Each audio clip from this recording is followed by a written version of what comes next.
baca bersama. Bismillahirrahmanirrahim. Wad dalilu ala zalika annahu law wajaba alaihi subhanahu wa ta'ala fi'lu syai'in aw tarkuhu lasorol jaiju wajiban. Dalil yang menunjukkan bagi Allah mengerjakan yang mungkin adalah apabila wajib bagi Allah mengerjakan sesuatu atau wajib meninggalkan, maka yang tadinya boleh tersebut akan menjadi wajib. Ini dalil akal, dalil akli tentang sifat jaiz di Allah. Ini bagian terakhir penjelasan dari akidah uluhiyah. Akidah uluhiyah dibagi 3. Sifat yang wajib di Allah 20, sifat yang mustahil di Allah 20, sifat yang jaiz di Allah 1. Nah ini ya bagian terakhir nih dari akidah uluhiyah adalah sifat yang jaiz di Allah. Kemarin sudah kita bahas sifat yang jaiz di Allah itu adalah fi'lu kulli mumkinin au tarkuhu. Itu 1. Sifat yang jaiz itu artinya sifat yang boleh gitu ya. Kalau sifat yang wajib, wajib harus ada kalau sifat wajib. Kalau sifat mustahil nggak boleh ada, mustahil. Kalau jaiz mah boleh. Mau ada boleh, tidak ada juga boleh, gitu sifatnya itu ya.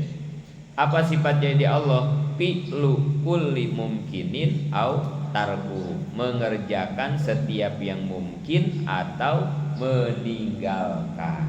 Nah itu sifatnya di Allah itu ya, mengerjakan barang yang mungkin atau meninggalkan. Siapa itu yang mungkin? Kita ini ya, makhluk manusia semuanya ya, alam semesta itu semua disebutnya barang mungkin, barang mungkin. Jadi berarti boleh kepada Allah mengerjakan kepada kita nih makhluk atau tidak mengerjakan, begitu ya. Ini harus dipahaminya nih ya, sifat jadi Allah itu. Jadi ke kita mah nih, ke makhluk nggak ada wajib, nggak ada mustahil, nggak ada ya ke kita mah ya. Yang ada adalah jaiz gitu. Enggak begini, orang yang ngaji wajib pinter, nah enggak ada ke kita mau gitu ya. Orang yang berobat wajib sembuh, enggak ada begitu ke kita mah ya, ke makhluk. Atau mustahil orang yang dibakar misalnya tidak hangus, misalnya begitu ya, mustahil misalnya begitu ya. Secara syariat memang mustahil secara syariat. Atau misalnya beginilah, anak keturunan orang biasa mustahil jadi presiden, misalnya begitu ya. Anak bukan anak kiai mustahil jadi kiai misalnya. Nggak ada di makhluk mah, nggak ada mustahil. Bisa aja anak orang biasa jadi presiden, bisa jadi begitu, karena barang mungkin gitu ya, bisa jadi, bisa boleh aja begitu ya.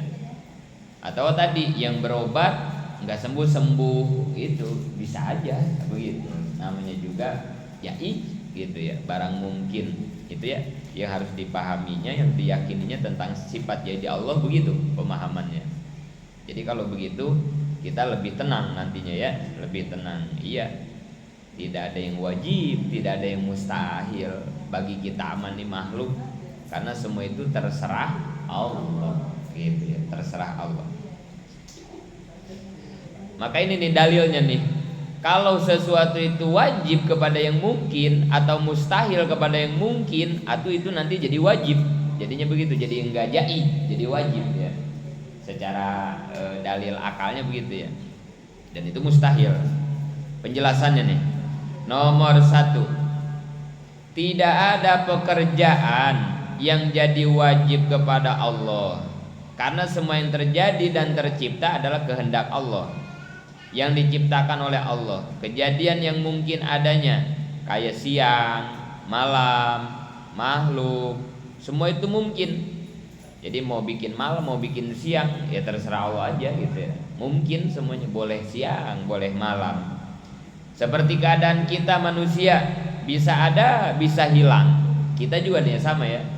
Keberadaan kita ini boleh ada, boleh tidak. Anak kita juga sama. Allah boleh ngasih anak ke kita, boleh tidak ngasih, karena kita barang mungkin gitu. Anak kita bader, dinasehatin sama kita tiap hari, disekolahin, dipesantrenin, ya boleh nurut, boleh ngelawan itu anak, walaupun udah kita didik juga gitu, karena nggak wajib gitu. Atau ini anak nggak disekolahin, nggak dipesantrenin, tapi bocah teh baik banget nurut, nggak mustahil begitu juga gitu ya, nggak mustahil gitu. Jadi namanya juga barang jaiz gitu ya. Terserah Allah. Ini seperti di surat Ibrahim ayat 19. Iyyasa yudhibkum wa ya'ti bihalqin jadid.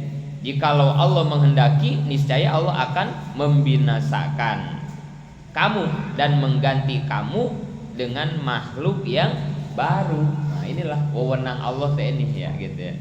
Jadi kalau Allah mau mah kita yang ada dibinasakan, diganti lagi sama yang baru. Gampang buat Allah mah. Jadi kalau Allah mau nih sakit yang ada dihilangin, didatengin kesehatan, gampang buat Allah. Kalau Allah mau gitu ya. Kalau Allah mau. Nakal yang ada dibuang, Allah ganti dengan anak kita jadi nurut, bisa, mudah, jaiz buat Allah. Nah gitu ya. Ingat, kuncinya tetap kewajiban kita ikhtiar. Ini makan urusan Allah ini mah ya. Nah, urusan kita mah adalah ikhtiar gitu ya. Jadi jangan mencampur adukan, jangan salah posisi, jangan salah porsi. Mana porsi Allah, mana porsi kita gitu ya. Yang kita aja udah kerjain, yang Allah serahkan kepada Allah gitu. Tapi kalau porsi-porsi ini tidak dipahami, nanti kan jadi rancuh gitu ya. Mana yang harus kita kerjain, mana yang urusan Allah. Kalau nggak paham kan jadi rancuh nantinya ya. Tapi kalau udah paham begini, ya udah, kewajiban saya makan ikhtiar. Udah, kalau sakit ya saya berobat, kalau lapar ya saya makan, kalau bodoh ya saya ngaji, kalau anak nakal ya saya nasehatin. Udah, tetangga belum doyan ngaji ya saya ajakin. Udah, itu tugas kita begitu. Urusan sembuh, urusan kenyang, urusan pinter, urusan ngikut, nggak ngikut, udah itu mah hak Allah, sifat jaiz di Allah. Udah, biarin aja. Toh kita ikhtiar juga nggak sia-sia. Nah itu ingetin itu ya, ikhtiar kita tidak akan sia-sia. Berobat kemana-mana kagak sembuh-sembuh, sia-sia? Enggak, karena dengan berobatnya kita dapat pahala, dapat amal soleh. Sembuh nggak sembuh bonus itu mah ya. Sembuh alhamdulillah, nggak sembuh juga nggak ada urusan. Ngajakin orang ngaji, mau ngikut mau kagak nggak ada urusan. Yang penting setiap saya ngajak itu jadi amal soleh buat saya, pahalanya ada. Ngikut ya bonus, nggak juga ya itu mah hidayah milik Allah kan, itu udah biarin aja. Karena tugas saya makan beramal, ikhtiar, udah begitu. Terus aja beramal, perbanyak amal buat nanti bekal kita kembali ke akhirat. Dan sering berkali-kali saya sampaikan, nggak enak juga kok kalau ngajak orang langsung ngikut, jadi pahala kita dikit, amal kita jadi dikit. Mendingan juga kayak begitu tuh, ngajak kagak ngikut, jadi tambah lagi kan begitu ya. Sampai nggak dapet. Ya cuman lama-lama dongkol juga, lama-lama bosen juga kan itu ya. Biarin gitu ya. Kalau udah ngaji kayak begini malah paling enggak gitu ya, enggak bosan ngajak, enggak bosan ngingetin, enggak bosan ngenasehatin. Karena itulah kewajiban kita, itu ranah kita, itu porsi kita. Nomor 2, adanya sorga, neraka, diberi pahala orang yang taat, disiksa orang yang maksiat, itu juga mungkin. Nah ini rada dalam ini mah ya. Tadi mau urusan dunia, ini sekarang udah ke akhirat nih pemahaman ya. Surga neraka tuh mungkin, ya nggak wajib ya. Ingetin nih, adanya surga dan ada neraka adalah mungkin, boleh-boleh saja, mungkin begitu ya. Termasuk, nah ini nih paham ini, termasuk orang yang taat dimasukin ke surga, orang yang maksiat dimasukin ke, nah itu gemuk, nah gitu ya. Nah ini udah rada jauh nih kita nih, udah rada nyebrang nih ngajinya, pemikirannya, cara pandangnya ke akhirat ya. Awas nih ya, saya rajin sholat, saya rajin ngaji, saya rajin nutup aurat, sama laki taat, pokoknya saya udah wajib banget ke surga. Awas, gitu kan? Nah ini ya kalau nggak paham bisa begitu nanti ya pemahaman kita. Mungkin saya udah ahli surga banget, saya mah sedekah rajin, saya mah kan begitu ya, sama orang baik, udah amal soleh mulu, saya mah udah nggak ada maksiat-maksiatnya hidup saya mah, pokoknya udah surga, udah di depan mata dah buat saya mah udah nggak bakalan saya mah ke neraka, enggak gitu ya. Awas, surganya mungkin, masuk ke surganya juga nggak ada yang wajib, nggak ada. Termasuk juga lu mah nggak pernah sholat, nggak pernah ngaji, nggak pernah maksiat, lu mah udah pasti ke neraka. Enggak. Mungkin ya, mungkin. Karena bagi Allah mudah saja kan ya, masukin orang yang maksiat ke surga, masukin orang yang ahli ibadah ke neraka. Bagi Allah mah mungkin dan mudah sekali. Gitu ya. Ingetin itu ya. Ya Allah, iya. Belum tentu kita yang ahli ibadah bisa masuk surga, belum tentu mereka yang tukang maksiat masuk neraka. Karena semua atas karunia dan rahmat juga keadilan Allah. Gitu. Semua kan hak prerogatif Allah gitu ya. Nggak ada ranah kita, nggak ada. Lagian kita mau gimana kan di akhirat kan itu ya. Loh, itu tetangga saya tukang maksiat kok di surga ya Allah kan itu ya. Kok saya yang tukang ibadah jadi di neraka? Terus mau apa kita mau gitu? Mau protes kan itu ya? Nggak bisa. Kamu ada ke dunia aja nggak mesen, nggak minta, saya yang ngadain, ya terserah saya kata Allah. Mau bikin apa kek, mau lagu apa kek, lah saya yang punya segala-galanya. Lillahi mulkus samawati wal ardh. Lillahi ma fis samawati wa ma fil ardh. Semua di langit, di bumi, dunia, akhirat, semua milik Allah, ada di bawah genggaman kekuasaan Allah. Iya terserah yang punya, terserah yang milikin, terserah raja. Kita mau protes, waduh, apaan siapa kita ya, mau protes nggak bisa gitu.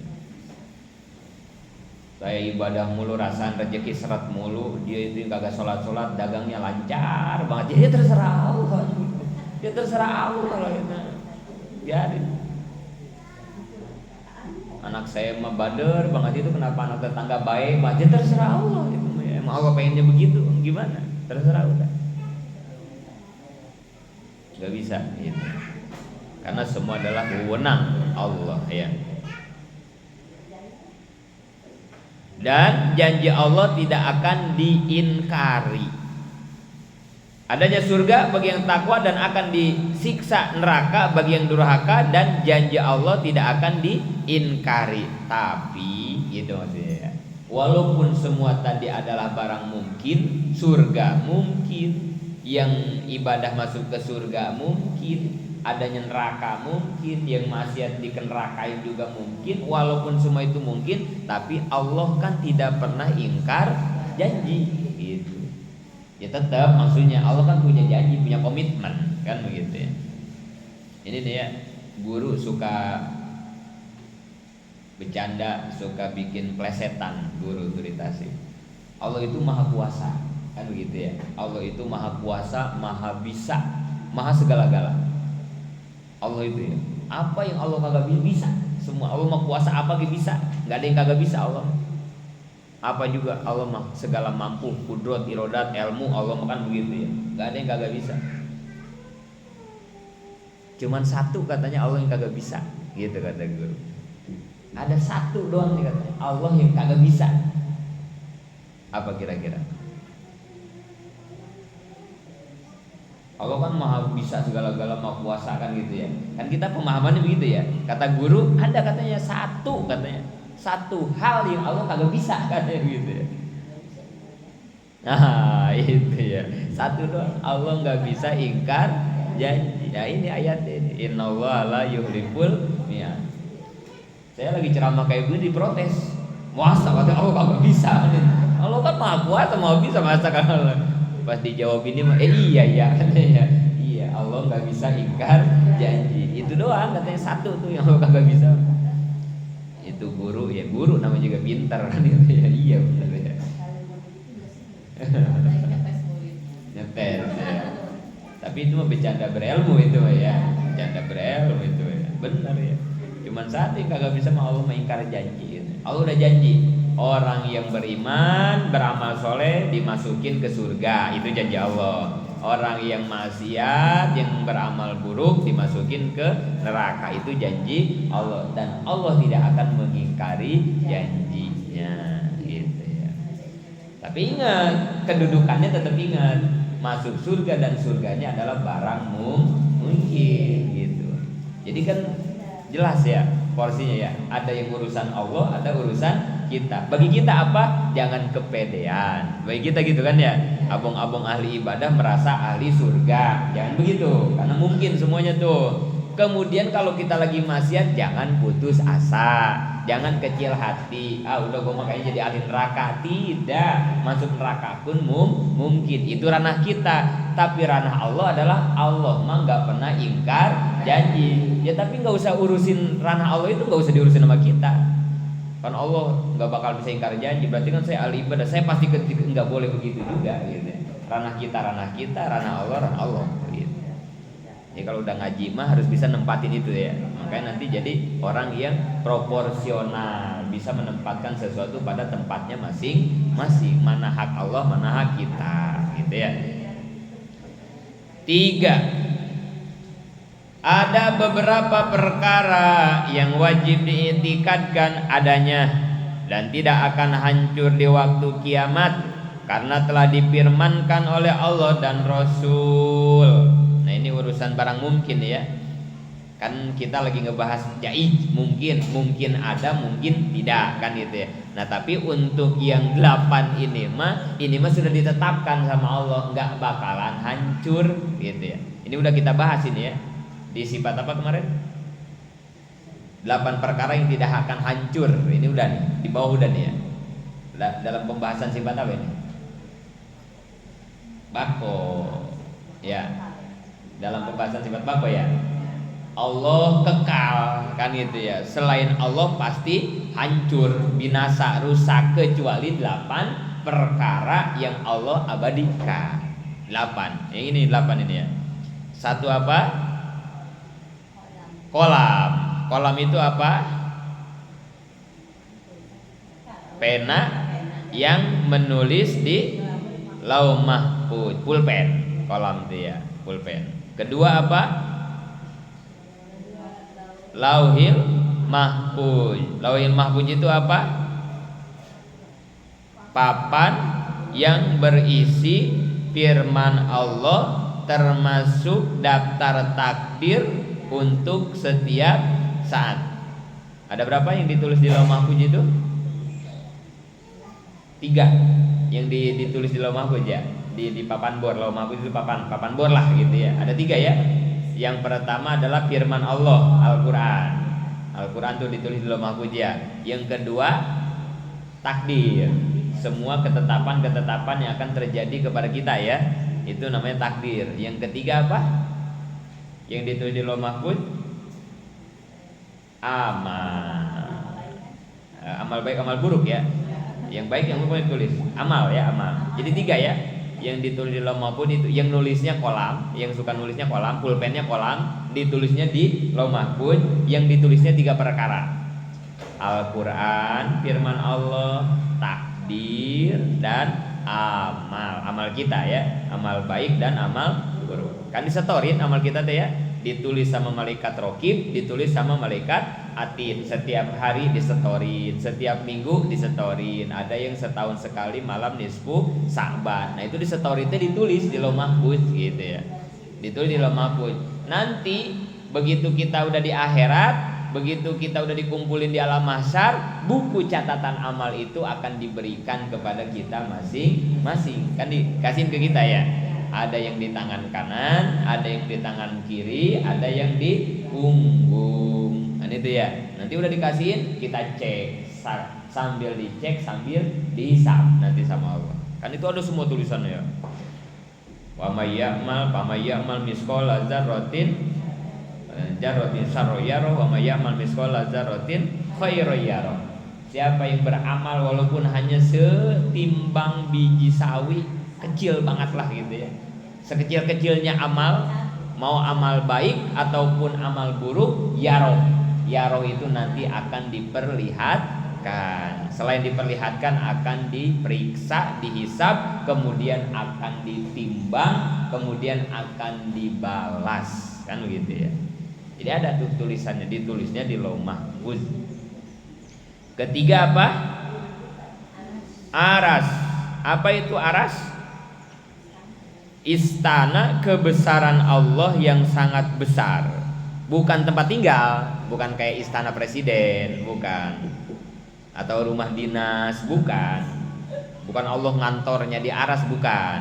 Bukan Allah diam di aras, bukan. Karena Allah mah qiyamuhu binafsihi, enggak butuh tempat Allah mah ya. Ya ini mah tanda, salah satu tanda ayat dari kebesaran kekuasaan Allah. Allah punya aras itu ya, aras. Aras itu apa? Ya kalau kata kita mah kerajaan singgasana lah gitu, tapi jangan dibayangin kayak makhluk gitu ya. Ini mah biar pahamnya begitu, aras tuh itu gitu ya. Singgasana Allah, tapi bukan tempat Allah tinggal, bukan ya. Itu aras. Tetapi Nabi Muhammad pernah berkunjung ke tempat ini waktu Isra Mi'raj. Nah, Nabi mah sudah ke aras ya. Udah ke aras ketika Isra Mi'raj itu diajak ke aras sama Allah ya. 4 apa? Kursi. Apa itu kursi? Tempat duduk ya. Ya kursi kerajaan lah kalau kata kita mah ya. Cuman lagi-lagi ya, bukan Allah duduk di situ juga, bukan ya. Karena Allah tidak butuh tempat ya. Kelima, ruh, yakni yang menjadi tanda hidup manusia. Dan apabila ruhnya diambil oleh malaikat Ajrail, maka manusia itu mati ya. Jadi yang hidup di dalam diri kita itu rohani apa jasmani? Rohani yang hidup ya. Ini kita nih sekarang hidup apa mati? Hidup ya. Tapi yang hidup itu rohaninya apa jasmaninya? Hah? Rohaninya ya. Jasmaninya hidup gak? Jasmani kita nih sekarang hidup gak? Ya hidup karena mungkin ada ruh ya. Tapi yang hidupnya mah rohani ya. Ibu-ibu kalau pahanya dicubit sakit gak? Yang sakit itu pahanya atau apanya? Paha ibu dicubit atau kaki ibu kena beli, berdarah-darah, sakit. Nah itu yang sakit itu kakinya apa-apanya yang sakit? Apanya?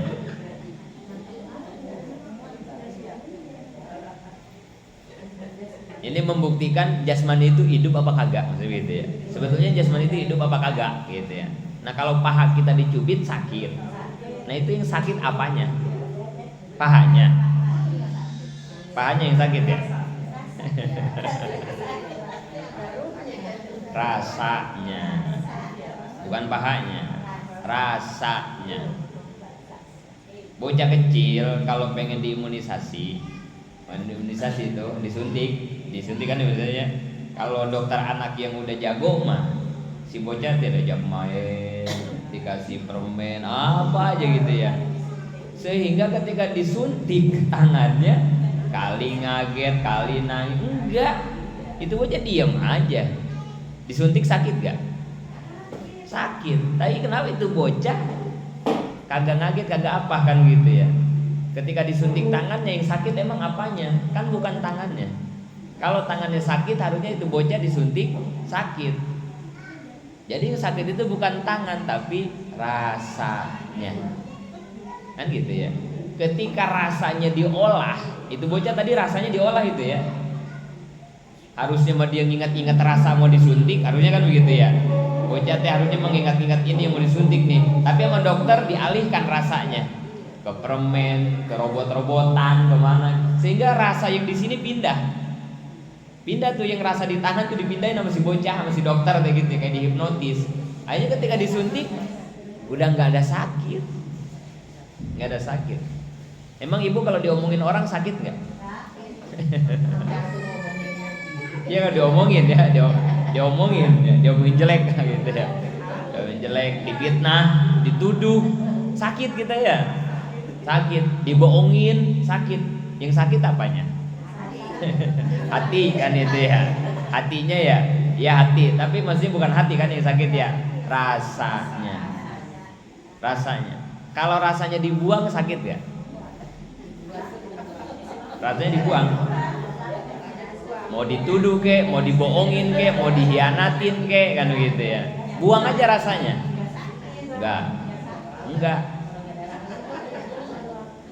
Enggak bakalan sakit. Penyebab kita sakit mulu, dongkol mulu, kesal mulu, emosi kan rasa. Makanya ada riadoh ya, ada riadoh. Kan ada olahraga ya. Kalau olahraga mah jasmani ya, olahraga tuh lari, olahraga tuh push up, olahraga banyak kayak itu jasmani. Ada yang kedua olah apa? Kalau buat rohani namanya olah apa? Kalau buat badan jasmani olahraga. Nah kalau buat ruhani kita olah apa?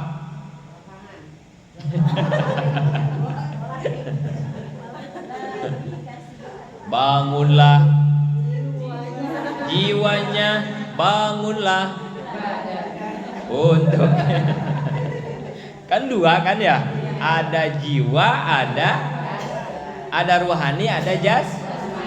Kita suka olahraga. Kan kita suka olahraga supaya sehat, supaya kuat. Dengan olahraga gitu ya. Tapi kita lupa nggak pernah olah itu yang tadi. Bangunlah jiwanya, bangunlah raganya, kan gitu ya. Di itu lagu kan luar biasa itu ya. Itu ya namanya juga orang-orang dulu ya, ulama mungkin yang bikin itu ya. Jadi yang di situ harus dibangun jiwanya, baru raganya. Tapi kenapa kita suka olahnya raga mulu kan itu ya? Kita lupa nggak olah jiwa. Kita nggak pernah olah jiwa. Olahraga mulu, jiwa kagak diolah-olah ya. Riado malam Sabtu kalau di sini ya, kalau di pesantren ada riado lah. Riado itu artinya olah jiwa. Riado itu olah jiwa. Jadi ada olahraga, senam, lari, push up, treadmill, banyak, angkat beban, olahraga. Nah kalau riado namanya olah jiwa. Riado itu dengan apa? Bisa puasa, olah jiwa mah ya. Kita rajin puasa itu olah jiwa itu. Kalau olahraga mah lari itu puasa gitu ya. Bisa dengan baca zikir dari jam 1 malam gitu ya, baca tadarus, dengan muhasabah, itu olah jiwa itu semua. Dan ingat ya, jangan raganya dulu diurusin, jangan terbalik. Yaitu kayak tadi begitu lagunya, bangunlah jiwanya, bangunlah raganya. Bukan raga dulu, jiwa dulu. Jadi kalau mau olah jiwa dulu, baru olah raga ya. Jam 1 malam bangun tahajud, olah jiwa. Sampai subuh, sampai duha, beres duha baru olahraga. Nah itu yang benar begitu ya. Jadi jiwanya dulu diolah. Atau kalau boleh milih, mending olahraga, mending olah jiwa. Kalau boleh milih kan itu ya. Waktu kita mepet nih, waktu kita terbatas, mending olahraga, mending olah jiwa. Jiwa, biarin lah, kagak olahraga, biarin hidup kagak keluar keringet, gak apa-apa. Yang penting hatinya keringetan terus. Keringetan bukan panas tetangga beli kulkas, bukan. Keringetan karena diolah mulu ya, capek puasa, capek tahajud, capek duha, capek ngejaga hati supaya kagak kesal sama orang, capek biar enggak sirik, capek-capek itu olah jiwa namanya. Olah jiwa sama dengan olah rasa. Olah jiwa sama dengan olah rasa. Itu yang ribet. Gimana sih ya biar disuntik kagak sakit? Tadi alihkan rasanya. Gimana ya biar diomongin orang kagak jengkel gitu. Nah itu dilatih rasanya. Kalau nggak dilatih mulu mah ya kayak tadi, diomongin dikit kesel, diomongin dikit ngelabrak, kesinggung dikit samperin, dimaki-maki orang melotot, disalip sama orang di jalanan klaksonin, ayo aja gitu ya. Sakit itu orang jiwanya, mati rasa itu orang. Kejam itu orang mati rasa sebutnya kejam, tega itu orang, nggak punya perasaan tuh orang. Nah itu orang yang nggak pernah olah jiwa begitu nanti. Kalau udah begitu kan sadis orang ya. Kalau orang udah nggak punya rasa sadis, nggak punya perasaan sadis orang, jadi kejam ya.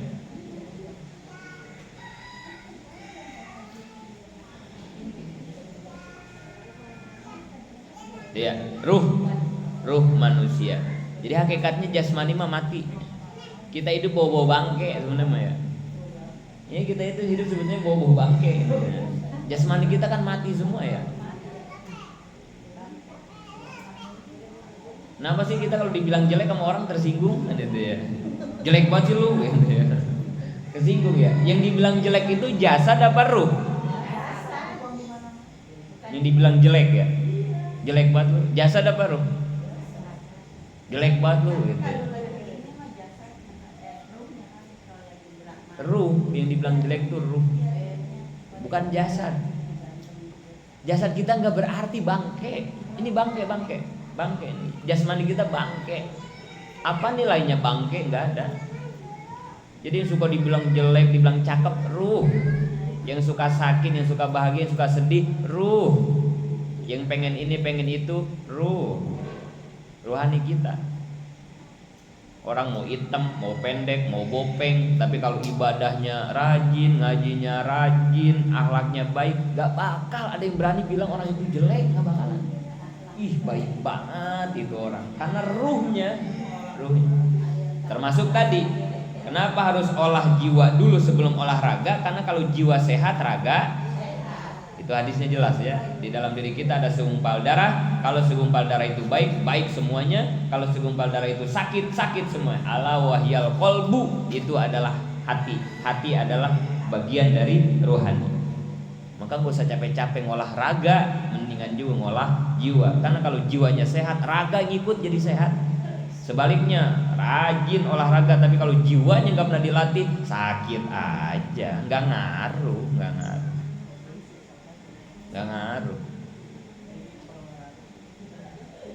Jiwa yang pentingnya, ruhnya, perbaiki ruhnya. Nanti jasmani mengikuti ya. Karena itu udah nggak ada artinya ini. Termasuk wangi, yang badan wangi disabunin, bukan. Orang kagak mandi juga bisa wangi. Ih bener asli. Orang kagak salin juga bisa wangi, bener. Kalau ruhaninya sudah wangi. Tapi walaupun diparfumin, dimandiin, ditriskain, dikisprayin, tapi kalau di hatinya busuk. Secantik dan seglowing apa orang kalau hatinya busuk, orang gak mau ngeliat wajahnya. Karena dalemannya rusak, atau mau digimanain daleman rusak. Gak bisa dibohongin ya. Mau dikesingin, mau dibungkus, mau diapain, nggak bisa. Bangke tetap bangke. Tapi kalau emas, kalau inten, mau ditaruh di lumpur, mau ditaruh di atas tai kebo maone misalnya, emas tetap emas. Dilihat orang walaupun sekelilingnya bangke mulu ya, dia tetap mutiara, dia tetap bersinar, dia tetap gemerlap. Tapi kalau bangke, digimanain ge bau. Itulah gambaran ruhani dan jasmani. Jasmani mah bangke. Orang nanti juga buat empan cacing kok. Jasmani kita mah ya buat umpan cacing dong. Tapi kalau ruh kembalinya ke siapa? Ruh kita. Nanti kalau meninggal ruh kita kembalinya ke siapa? Ke Allah. Ruh kita, Allah maha suci, maha kudus, maha bersih. Ruh suci, kudus, bersih, maka baliknya ke yang suci. Innalillahi wa inna ilaihi. Tapi jasmani mah habis dimakanin cacing di kuburan. Lah emang bangke, ini mah bangke.